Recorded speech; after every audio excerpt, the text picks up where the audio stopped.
అనారోగ్యం, ఉద్యోగం, వ్యాపారం అప్పులతో బాధపడుతున్నారా? వెంటనే జేకేఆర్ గురువు గారికి కాల్ చేసి ఈ వెబినార్ లో జాయిన్ అవ్వండి. అందరికీ నమస్కారం. నా పేరు మాధురి. మీరు చూస్తున్నది సుమన్ టీవీ నెట్వర్క్. ఈ రోజు మనతో పాటు ఉన్నారు ఆధ్యాత్మికవేత్త, సూర్యోపాసకులు విక్రమాదిత్య గారు. నమస్కారం గురువు గారు. సూర్యోస్మితల్లి. గురుగారు, మనకి దగ్గరలో శ్రీరామనవమి వస్తుంది. రాముడికి సంబంధించి ప్రతి ఒక్కరు కూడా తెలుసుకోవాలని ఆరాటపడుతూ ఉంటారు. ధర్మ మార్గంలో ఎలా నడవాలో నడిపించి చూపించిన ఆయన యుగ పురుషుడు. ఆయన లాంటి ఆయన ప్రతి అమ్మాయి కూడా కోరుకుంటూ ఉంటుంది, ఇలాంటి భర్త కావాలి అని చెప్పేసి, ఇలాంటి కొడుకు కావాలని చెప్పేసి, ఇలాంటి తండ్రి కావాలని చెప్పేసి ప్రతి ఒక్కరు కోరుకుంటూ ఉంటారు.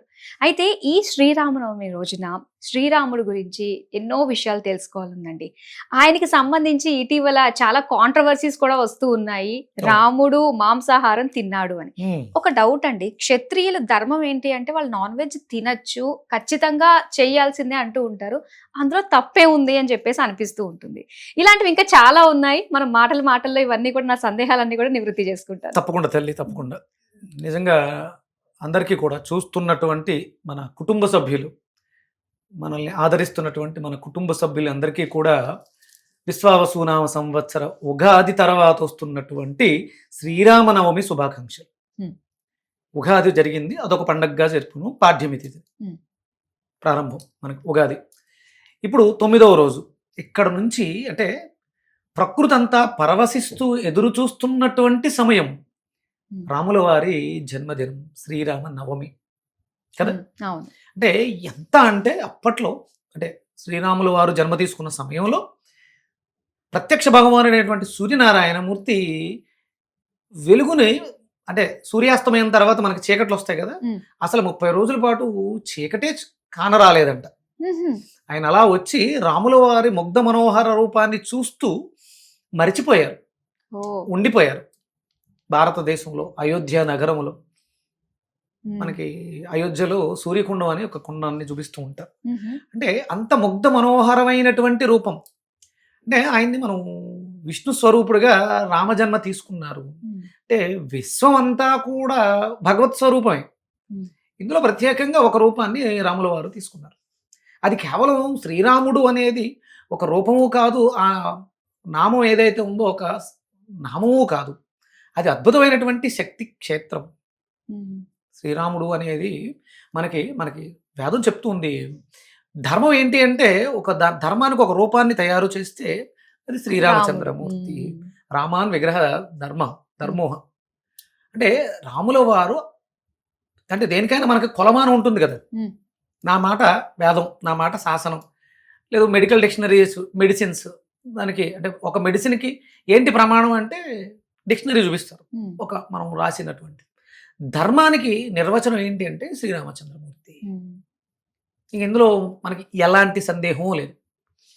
ఆయన అంటే ఆయనలో ఉన్నటువంటి, ఆయన ప్రదర్శించినటువంటి భావోద్వేగాలు, అంటే ఒక తల్లితో ఆయన ఉన్నటువంటి స్థితి, ఒక చిన్నమ్మతో ఉన్నటువంటి స్థితి, తండ్రితో ఉన్నటువంటి, భార్యతో ఉన్నటువంటి, అన్నదమ్ములు, ఎక్కడా కూడా ఈయన శత్రువు అని ఎక్కడా కూడా లేదు కుటుంబ వాతావరణంలో.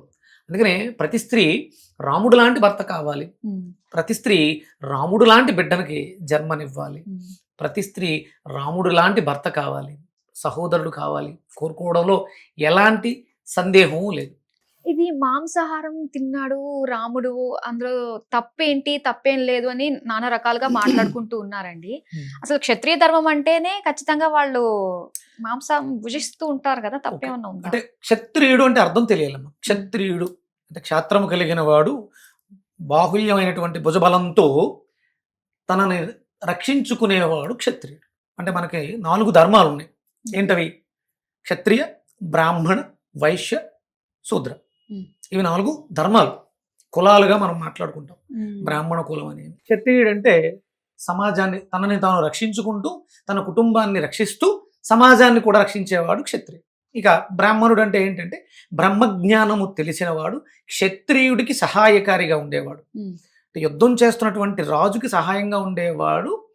అలాగంటే వేదాంగాలు తెలిసినవాడు. క్షత్రియుడిలా తీర్చిదిద్దేవాడు ఎవడు అంటే బ్రాహ్మణుడు. అంటే వేదం తెలియాలి. వేదం తెలిసిన వాడు బ్రాహ్మణుడు, వేదం తెలియ చెప్పేవాడు బ్రాహ్మణుడు, యజ్ఞం చేసేవాడు బ్రాహ్మణుడు, యజ్ఞం చేయించేవాడు బ్రాహ్మణుడు. బ్రాహ్మణుడు అంటే జంజం వేసుకుని పూజలు చేసేవాడు కాదు. అంటే చాలా శక్తి ఉంటుంది దానికి. బ్రాహ్మణత్వం స్వీకరించాలంటే ఇప్పుడు అందరూ కూడా అదొక కులం కింద మాట్లాడుతున్నారు. మిగతా వాళ్ళని శూద్రులు రానివ్వరు, బ్రాహ్మణులే గొప్పవాళ్ళు, అది ఇది. ఎస్, వాళ్ళు ఎంత గొప్పవాళ్ళు అంటే క్షత్రియుడిని తీర్చిదిద్దే అంతటి గొప్పవాళ్ళు.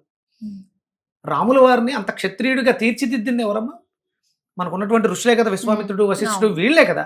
అంటే వాళ్ళు బ్రాహ్మణులు, బ్రాహ్మణోత్తములు, వేద విద్యలు తెలిసిన వాళ్ళు, వేదంలో ఉన్నదాన్ని తెలుసుకుని చెప్పేవాడు బ్రాహ్మణుడు. ఇక మరి వైశ్యుడు అంటే ఎవరు? ఆపేక్ష, మనం చేస్తున్న పనికి ప్రతిఫలాన్ని ఆపేక్షించేవాడు వైశ్యుడు, వ్యాపారి. వైశ్యుడు అంటే కాముట్లు అని మనం మాట్లాడుతూ ఉంటాం. అంటే ప్రతిదోరే. ఇక శూద్రులు ఎవరు అంటే భుజబలం ఉన్న యుద్ధం చేయరు, తెలివితేటలు ఉన్న దాన్ని ఎదుటి వాళ్ళకి చెప్పడం కానీ వాళ్ళు అన్వయించుకోవడం కానీ చెయ్యరు. అలాగే లాభాపేక్ష, అంటే నా దగ్గర ఇది ఉంది, దీన్ని నేను ఇవ్వడం ద్వారా దాన్ని పొందుతాను అనేటువంటి ఆపేక్ష లేనివాడు శూద్రుడు. ఇంకా నాకు ఎందుకులే ఇవన్నీ, నేను విశ్రాంతి తీసుకుంటానండి. ఇది ప్రతి మనిషి యొక్క జీవితంలోనూ ప్రతిరోజు జరుగుతుంటుంది. ప్రతిరోజు జరుగుతుంటుంది. నువ్వు లేచావు, ఉద్దట లేవాలనే తపనతో నీతో నువ్వు యుద్ధం చేసి నిద్ర లేచావు. క్షత్రియుడిగా నీ కుటుంబం కోసం పాటుపడుతున్నావు. నువ్వు తెలుసుకున్నటువంటి విజ్ఞానాన్ని యాంకర్ రూపంలో వ్యక్తపరుస్తున్నావు. అంటే యాంకర్ అవ్వాలంటే కొన్ని క్వాలిఫికేషన్స్ కావాలి, దాన్నే కదా నువ్వు ఇక్కడ ఎక్స్ప్రెస్ చేస్తున్నావు. ఇప్పుడు బ్రాహ్మణురాలిగా ఉన్నావు. దీని నెక్స్ట్ ఏంటి? ఈ మంత్ చివర ఈ చేసిన పని అంతటికి లాభాపేక్ష, ధనం కోసమేగా చేసేది, ఆపేక్ష. వైశ్యురాలివిగా ఉన్నావుగా, సాయంత్రం దాకా శ్రమించావు, సాయంత్రం అయిన తర్వాత చేష్టలు ఉడిగి ఇంకొక గంట ఎక్కువ చేస్తావా, లేకపోతే నైట్ అంతా చేస్తా ఉంటావు, నా వల్ల కాదులేండి నేను చేయలేను అని విశ్రమిస్తున్నావుగా, శూద్రత్వం.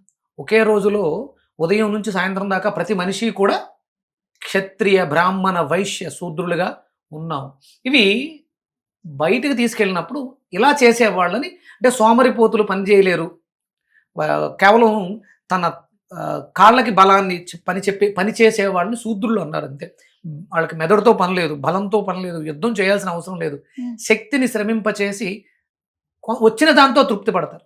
వ్యాపారులు వచ్చిన దాంతో తృప్తి పడక ఇంకా బాగా వ్యాపారం చేయాలి, ఇంకా ఎక్కువ వ్యాపార ఆపేక్ష ఎక్కువ ఉంటుంది, లాభాపేక్ష అధికంగా ఉన్నవాళ్ళు వ్యాపారులు. జ్ఞానం వృద్ధి చేసుకోవాలి, వృద్ధి చేయించాలనే వాళ్ళు బ్రాహ్మణులు. నేను బాగుండాలి, నా కుటుంబం బాగుండాలి, నా సమాజం అంతా బాగుండేవాళ్ళు క్షత్రియులు. ఇప్పుడు ఇక్కడ ఎవరు మాంసాహారాన్ని తినాలి? ఇదంతా ఇంటర్లింక్ గా ఉంది. ఇది వేదం ఇలా చెప్తూ ఉంటుంది. వేదం ఎక్కడా కూడా జీవహింస చెయ్యండి, దాన్ని భుజించండి, క్షత్రియులైతే తినాలని రూల్ ఉంది ఎక్కడైనా? అంటే వాళ్ళు సమాజాన్ని కాపాడాలి, యుద్ధాలు చేయాలి, ఇదంతా చేయాలి అంటే వాళ్ళకి కండబలం కావాలి, కండబలం మాంసాహారం నుంచి వస్తుంది అని చెప్పేసి అంటూ లేదమ్మా.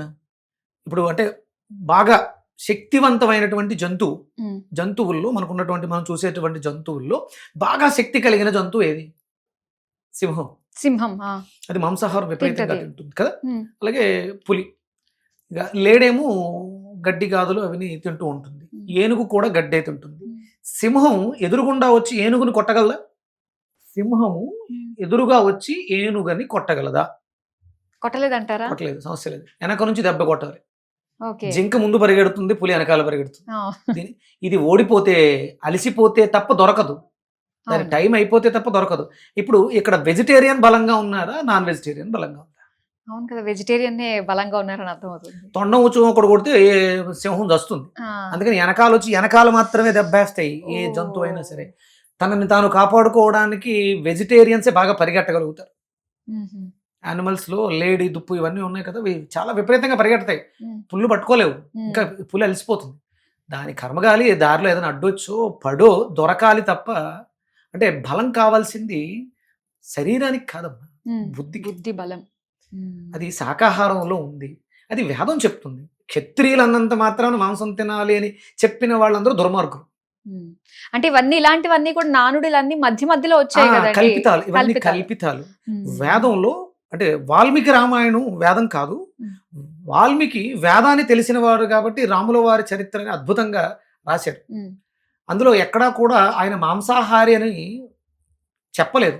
ఇవి కొంతమంది అంటే సంస్కృతం తెలిసి ఉండాలి, వ్యాకరణము, సందులు, సమాసాలు పూర్తిగా తెలుసుంటే తప్ప ఆ శ్లోకాన్ని విడగొడితే అందులోంచి వచ్చే అర్థాలు ఒక సంస్కృత పదానికి 100 అర్థాలు వస్తాయి.